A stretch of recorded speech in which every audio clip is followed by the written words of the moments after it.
Good morning. Welcome to Crocker's Crazy Living.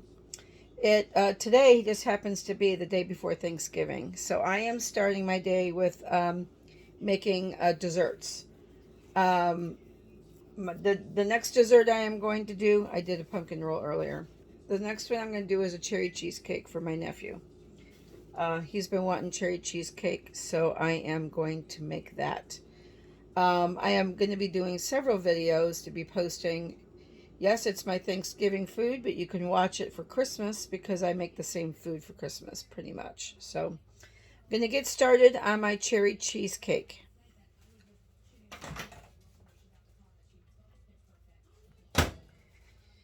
Here I have a springform pan. The recipe calls for a 7-inch springform pan. I don't have a 7-inch, I have a 9-inch. This is a beautiful Southern Living springform pan. I invested in two of these. I had them on sale at Dillard's because it seems like every time I make a cheesecake, I can't find parts to my pans. So I invested in two new ones, and then I will keep track of these. So first thing I got to do for my pan is I got to make a parchment round to go in the bottom. And if you don't know how to do this, or you've never seen anybody do this, it's really easy to do. Just take a piece of parchment paper. I'm trying to get myself set up somewhat. And you're going to fold it in half. And then you're going to fold it again in half. Then you're going to start folding it like you're going to make a cone. And again. Now these for me don't come out perfect, but I don't care. They seem to work fine. Where's my scissors? I'm always missing something. I know my audience probably thinks she's not very organized baker. Yep, here they are. I just have a small space and a lot going on. That's what I have. So what you're going to do is you're going to take your cone looking piece of paper and you're going to measure from the center of your pan to the edge of your pan like this. Then you're going to cut right there.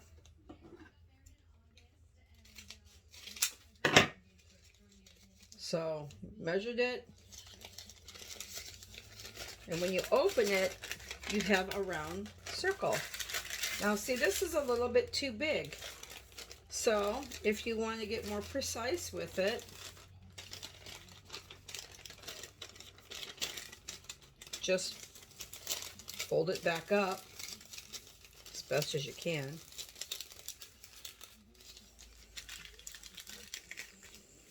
And cut a little bit more off. But be careful how much you keep cutting because you don't want to get it too small. Alright, so now you got a round circle that fits in the bottom of your pan. See, now that's just a little bit too short, but that'll be okay. You just want it so it doesn't stick. You don't want your cheesecake sticking to the bottom of the pan. So, geez, this thing is, they keep falling out on me. So what I'm going to do to stick this to the bottom, and I'm going to spray a little bit of cooking spray, and I'm going to stick this to the bottom of my pan. I guess I shouldn't cut it. See, it's just a little bit too small now, but just be careful of how much you cut off. But that's okay. I just don't want it to stick. My crust, I don't want my crust to stick to my pan. I'm going to move some stuff here. All right. So, I was going to double my crust recipe because my pan is bigger, but I don't have enough crumbs to double it. So I have a cup and a half of graham cracker crumbs. Recipe calls for 1 cup of crumbs, 2.5 tablespoons of butter, 1.5 tablespoons of sugar, and a pinch of salt. So I want to make a little bit more so I have enough to spread around in this pan. So I'm doing a cup and a half of crumbs. I'm doing 3 tablespoons of melted butter. I'm going to add about 1 3/4 tablespoon of sugar and 2 pinches of salt. So to this mixture, I need 1 3/4 tablespoon of sugar. Well, just make it an even 2 tablespoons of sugar. It's not going to hurt nothing.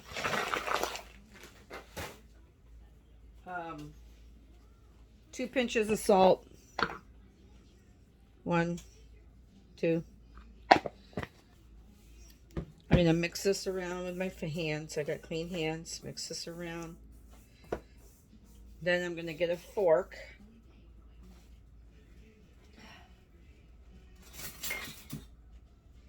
And I have my 3 tablespoons, about 3.5 tablespoons of melted butter. And I'm going to mix this all around so the crumbs get all wet with my melted butter. I'm going to use my fingers for this. It's just faster. Oops. If I can do it without making a mess. Alright, I think I'm going to need a little bit more butter. I like to put more butter in my crumbs because I like my crumbs to be pretty moist so it sticks together good. That's not enough butter. So I'm going to add another tablespoon of melted butter. Just going to very quickly melt this.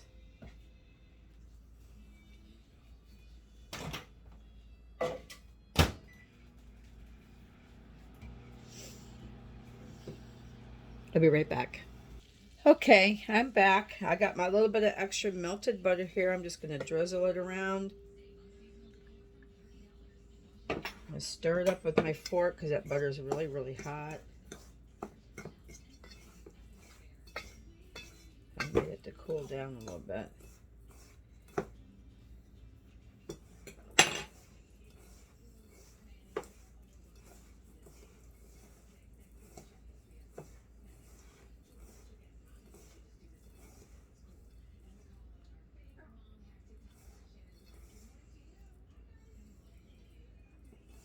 Just trying to see if it's going to hold together okay.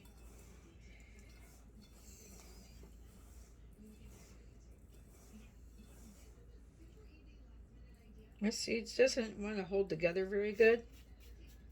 I'm going to melt more butter. I should just went with my first instincts and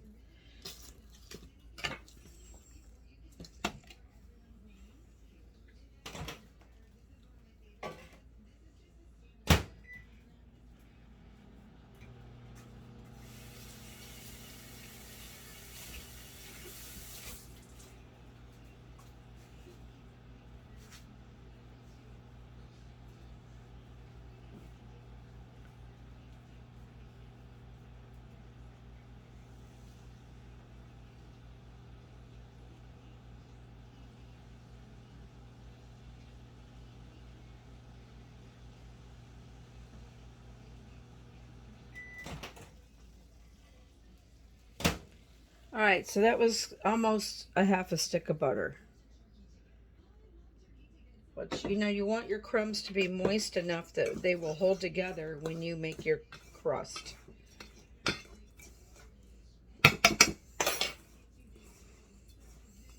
Yeah, that's better. And I go by feel with everything. I know what my crumbs should feel like. You want them moist, but you don't want them too overly wet, because then you'll have a greasy crust, and you don't want that. All right, so now I'm going to add this to my pan.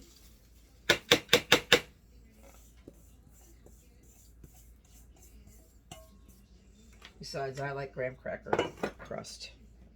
I'm gonna smooth this around. And I'm gonna pat it down so it kind of goes up the sides of the pan, just a smidge.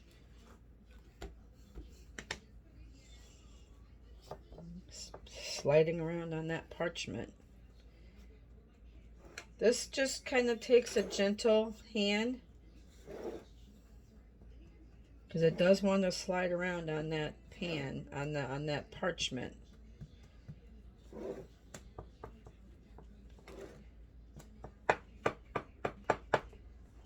right, now that I got this kind of patted down,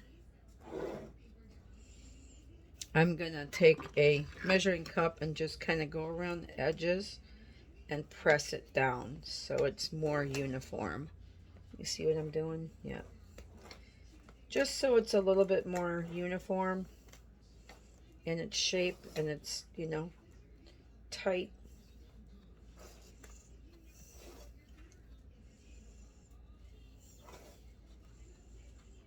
Definitely wants to slide around in this pan. I'm not sure. I mean, it normally doesn't do that with the parchment in there. Maybe it's because it's a new pan. I don't know. But I'm just going to be gentle with it.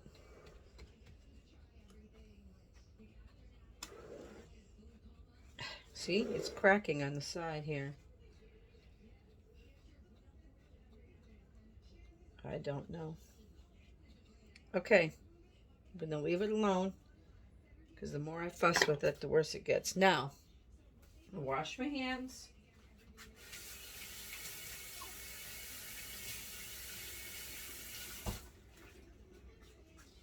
The recipe that I have, I got off of Pinterest. And it doesn't say who the recipe is from. Usually it has all that information, but it does not. So it does say to put it in a 350-degree oven for 8 to 10 minutes.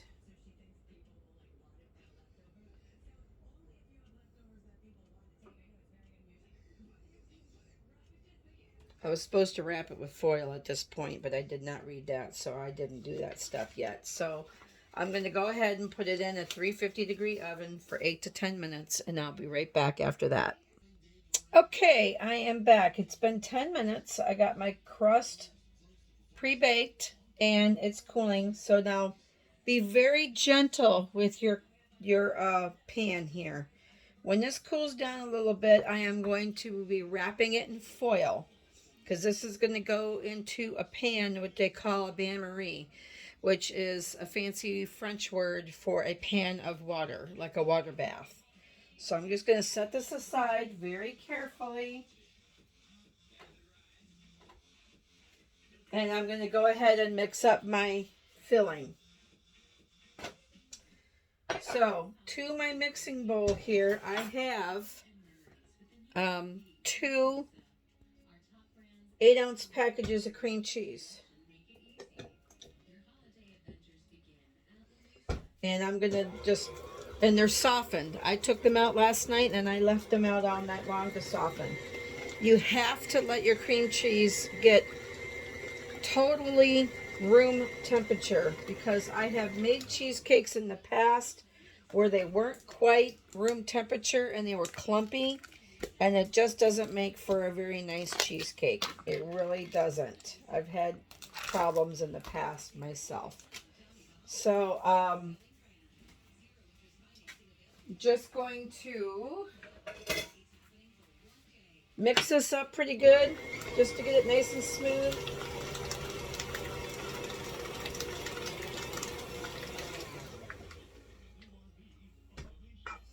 Now this lady's recipe, should I say, I have seen recipes that say that they want you to mix everything in stages. Like do this and this, and then do this and this, and then do this and this. And This recipe did not say that. It said put it all in the bowl and mix it. I'm not doing it that way. I'm doing it the way that I've done it in the past. So I've mixed up, smoothed out my cream cheese. Then I'm going to add my eggs one at a time. I have 2 eggs.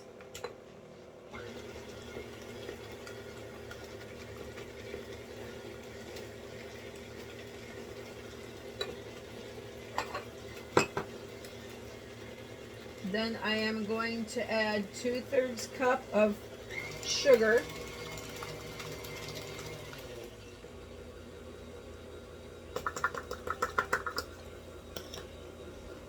I'm going to give that a mix. I'm going to scrape my sides down.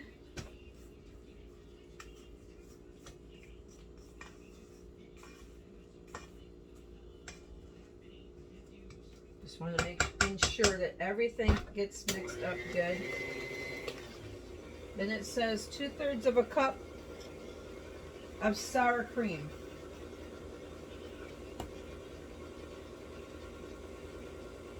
That looked pretty good. I just dipped it in my container.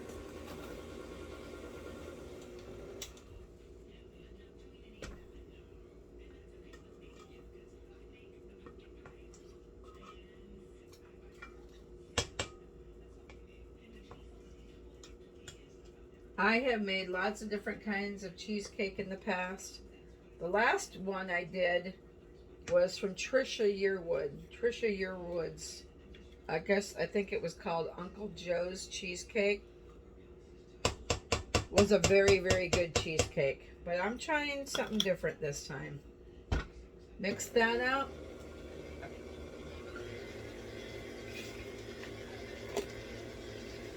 Um, 1 teaspoon of vanilla.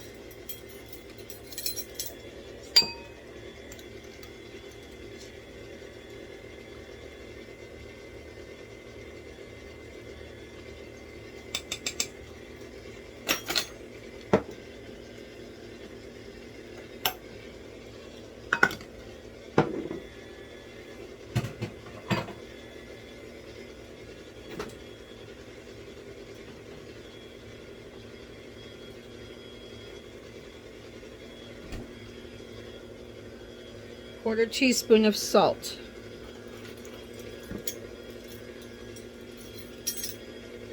It's a half a teaspoon.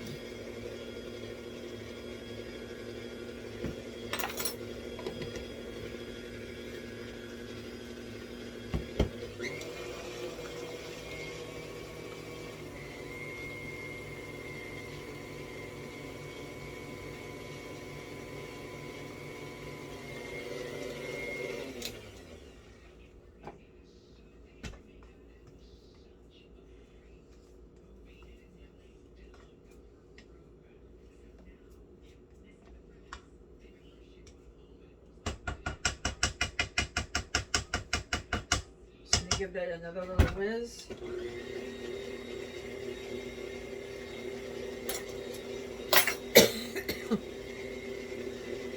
Now I gotta find my foil.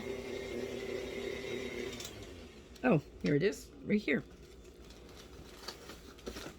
All right, so now I have heavy duty aluminum foil here.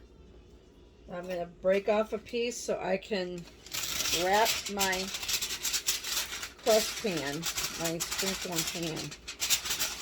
You know, I hate these boxes too because the foil never comes out like it's supposed to. I would just rather have a big old thing of it.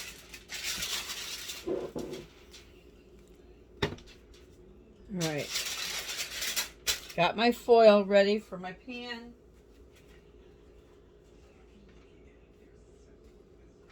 I reduced the temperature of my oven to 325. That's what it said to do. And you're just going to take and wrap this foil around your pan. Basically what this does is it keeps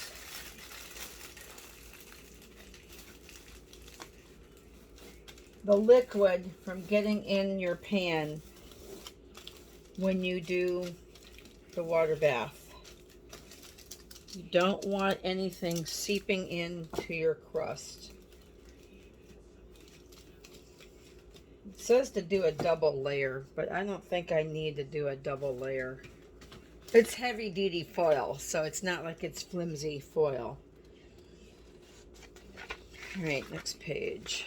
Make the filling with a mixer. Do this till smooth and creamy. Mix on high speed. Scrape down the bottom. Okay, did that. Water bath. Pour the water bath into the spring. Pour the batter into the springform pan and remove any air bubbles by banging the pan onto the kitchen counter. But you got to be careful with that because you don't want to break your crust. Okay, and then put the springform pan into a larger roasting pan. Add the hot water halfway up the side to create a water bath. So I'm going to take the rack out of my roasting pan because I got a nice roasting pan here. And I'm going to put the cheesecake in there, and then I'm going to pour the hot water.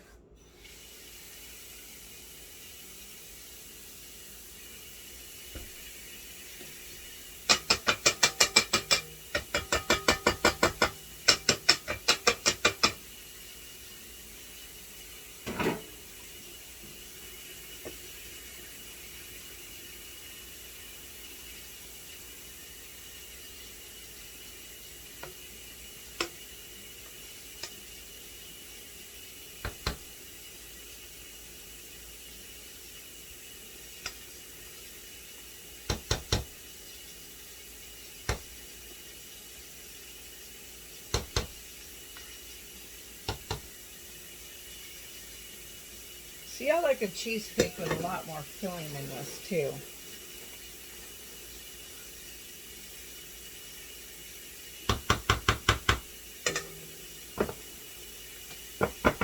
I'm just going to tap it lightly.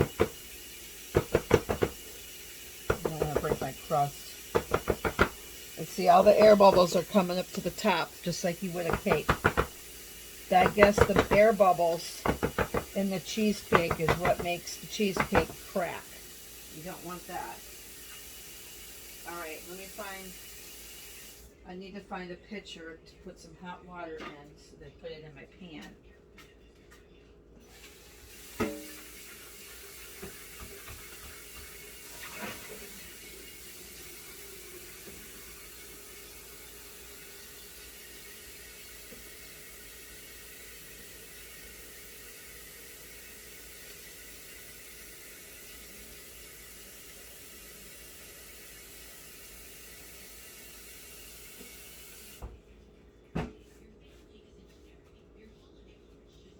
Alright, I'm going to tap it some more.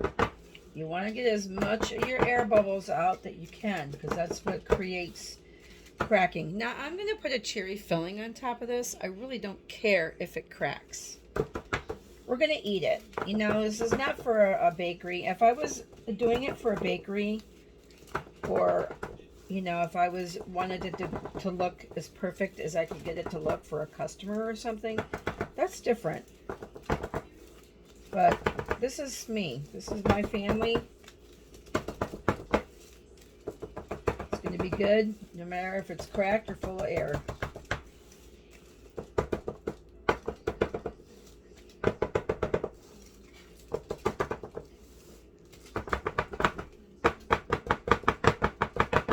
See a bunch of air bubbles rising to the top, so I'm just trying to tap it very gently. Try to get as much of the air bubbles as out that I can.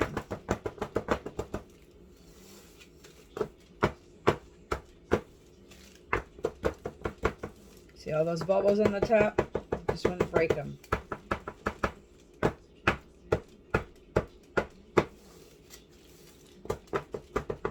Alright, I think that's going to be good. Now, I'm going to transfer my cheesecake to the roasting pan. I'm going to bring you over to the stove so you can see what I'm doing. Here's my roasting pan. I reduced the oven temperature to 325 per the recipe instructions. Then you're going to carefully pour the water in your pan. You want it to go about halfway up your spring form. And actually, oops. That's perfect. 1 pitcher of water did it. Okay, now it's going to go in the oven at 325. I gotta check the time. Let me check the time on it.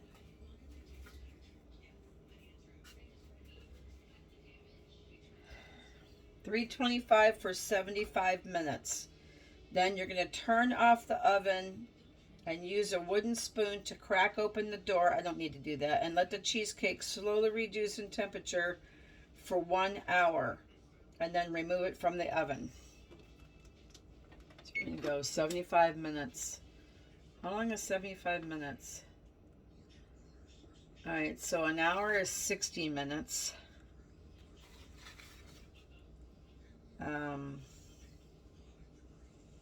60 minutes, 10 minutes is, 10 more minutes is 70, so 15 minutes, an hour and 15.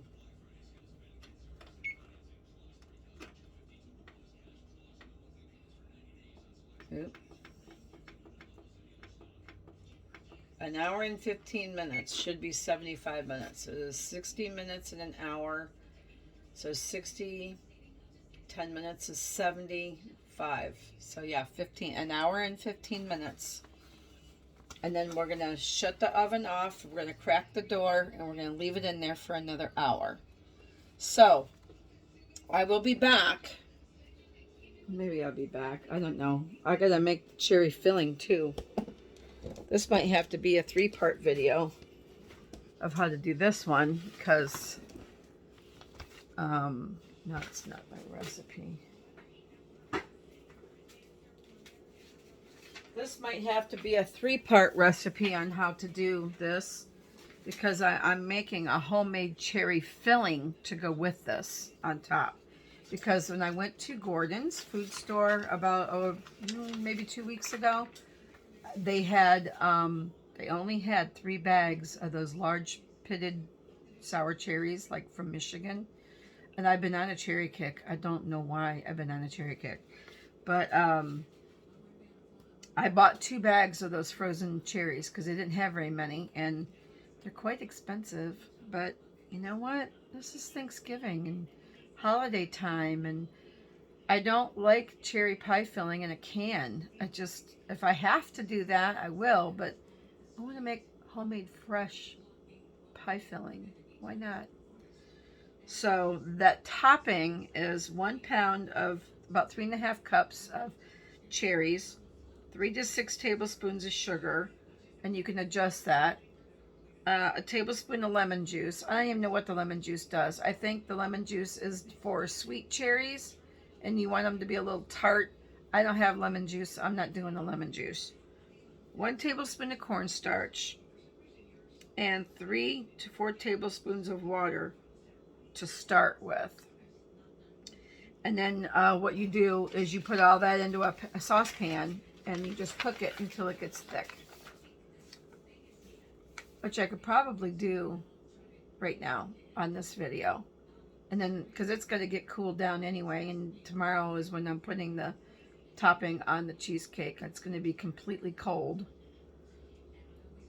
That it says to make this cheesecake and chill it overnight for best results. This cheesecake could be made up to 2 days in advance for the holidays and stored in the fridge.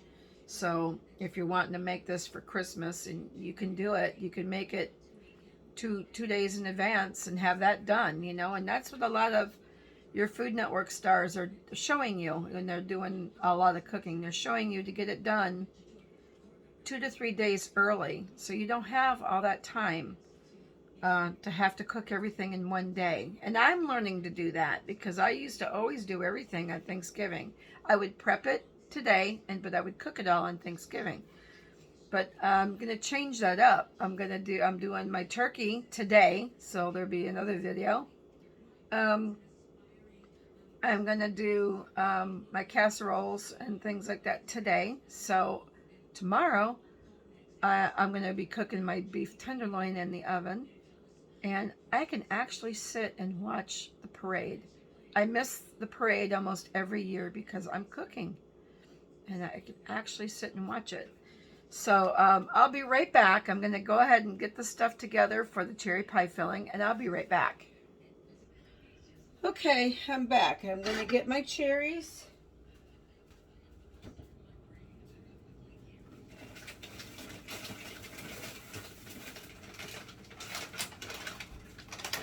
So this is a huge bag.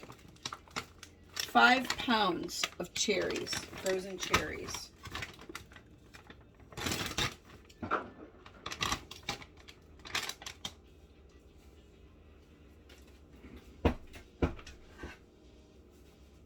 You can get it at your Gordon's food store if you have one in your town. Mine is all the way up in Sarasota, which is sometimes an hour to get up there. That's the other reason why I bought as many as I did. Alright, so I need about 3.5 cups of cherries.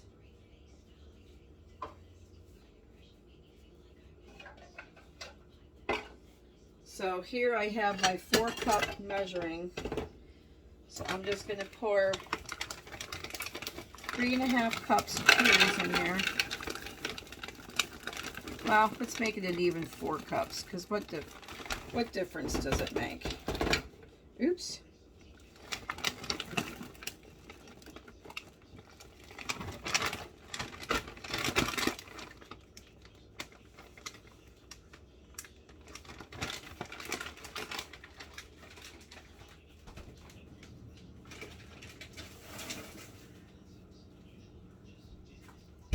Alright, I have got my medium saucepan here because I discovered that my small saucepan was going to be too small.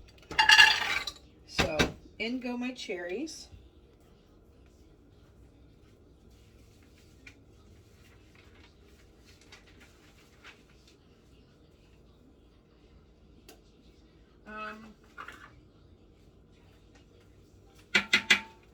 I'm going to do a 1/4 cup of water. Heck with the tablespoons. All it will do is make more juice. Alright, 1/4 cup of water.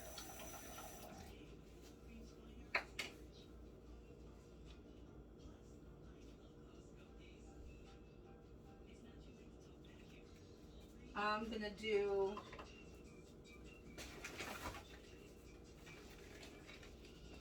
it says 3 to 6 tablespoons of sugar or less. I'm going to do 1/3 cup of sugar.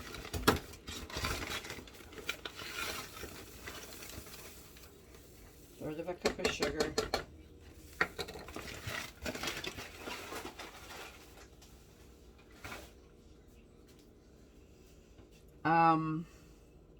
Lemon juice, I'm skipping a tablespoon of cornstarch.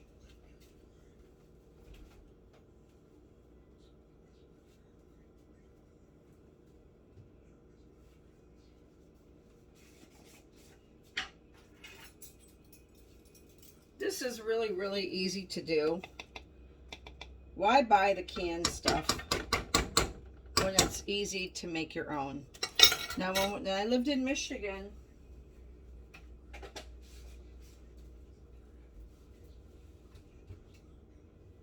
when I was a child and I lived in Michigan, I'm sure I told this story before, we had cherry trees in our yard. And I was blessed. And yes, I was blessed. And even then, I didn't take it for granted. Even then, I knew I was blessed to have cherry trees in my yard. We had cherry trees, mulberry trees, and we had rhubarb on the side yard. Mulberry trees.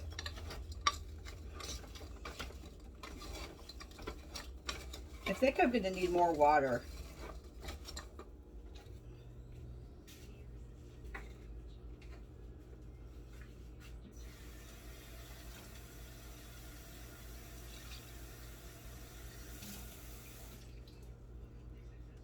So there goes another half cup of water. So that's 3/4 of a cup of water. I need water for my cornstarch. And if it doesn't thicken up good, then I will add another tablespoon of cornstarch. But you've got to have enough liquid in here for the cherries to start to cook. That much I do know. I don't need a recipe for that. But you know, when you can make your own fillings for stuff, you know, raspberry filling, buy the raspberries fresh from the store, or the blackberries or the blueberries, and you just add water, sugar, and cornstarch to it, and then bring it to a boil, and it's done. Yeah, I might have added too much water. I should have did another 1/4 cup. Because one recipe I was looking at for just the pie filling said a half a cup of water. I used 3/4. All right, I'm going to let this cook, and I'll be right back. Okay, my filling is starting to cook. I did add probably 2 or 3 more tablespoons of sugar, because I tasted the juice and it wasn't, it was sweet, but I wanted it a little sweeter. And I did another tablespoon of cornstarch. So you can see how this looks. It's looking like the juice looks kind of cloudy. See how cloudy that looks? So as it's getting ready to boil, it will turn clear. That cornstarch will cook and it'll get clear.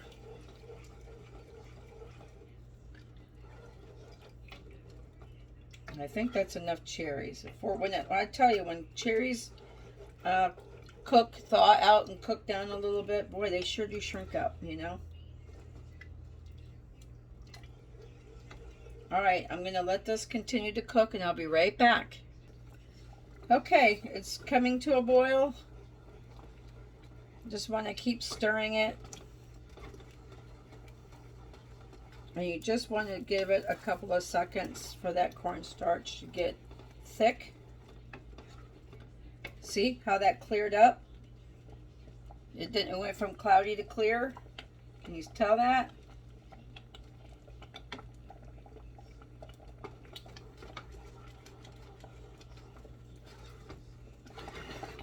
Cloudy to clear. Can you see that? Yep, and now it's done. So see, that's it.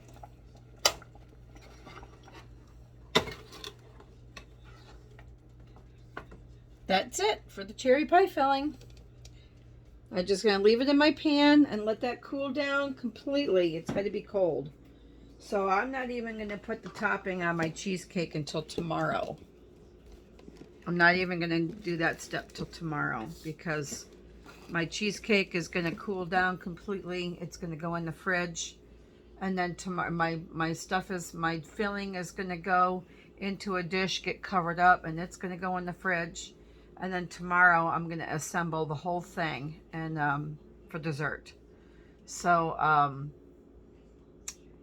I'll probably come back for step 2 of the cheesecake, which is after it bakes and after it's cooled, and when I get it ready to assemble it. And I might even do that over at my mother-in-law's house tomorrow.